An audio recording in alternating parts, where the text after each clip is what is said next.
You know what time it is. Welcome back to another minisode of Dead Men Tell Tales. Steve coming at you as always. John and I hope you guys are enjoying what we're putting out there for you. Making sure you're interacting with us as we do check our comments and listen to what you guys suggest. Let's get into another hit done by the American Mafia. This one goes way back. You've been at war for some time over the lucrative streets of New York City with your rival boss, Salvatore Maranzano, and his underling, Joe Bonanno. You find out one of your trusted people has concocted a plan to have you killed so he can take over and become the second in command for Maranzano. You decide to have him killed first, but he finds out and wants to make peace, so asks you to call a meeting in a restaurant. While playing cards, your friend gets up and goes to the bathroom. Men rush in, and you were shot several times. With that, we say goodbye to Joe the Boss Masseria. Giuseppe Joe the Boss Masseria was born in 1886, and he was then the boss of what is now the Genovese crime family. I don't know how the fuck that's even possible, but okay. Okay.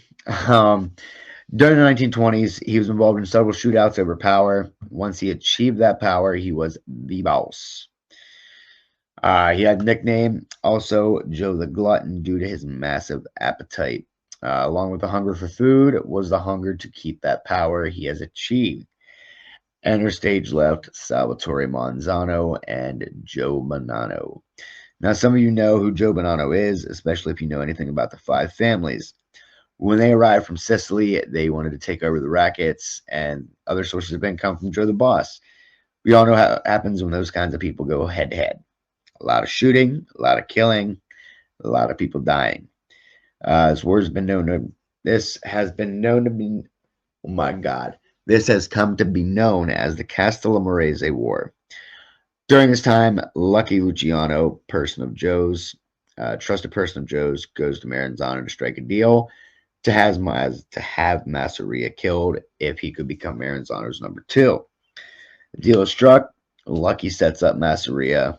However, you don't become the boss by being dumb.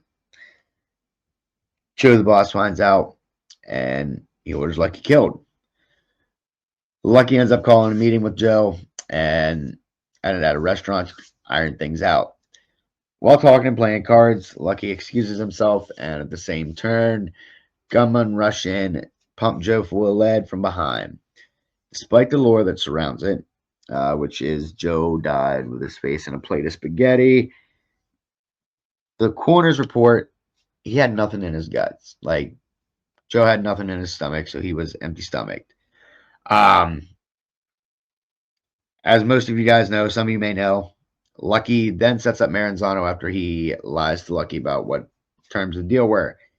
In turn, after that, as we know in history, Lucky creates the Italian American Mafia and establishes the five families. That, ladies and gentlemen, is going to do it for the tale of Joe Masseria, the OG mob boss that got whacked for being a violent, greedy person. Because, well, violence and greed's what got him. I hope you guys enjoyed it, or at least wasted the time you were trying to waste by listening to it. Make sure you hit that like button, that follow notification, and as always, let people know about us. Share us on your socials. Tell us about us. Write home about us if you want. However you want to get us out there, help us out. Share us. With it all, until next time, everyone, keep it real classy. Peace.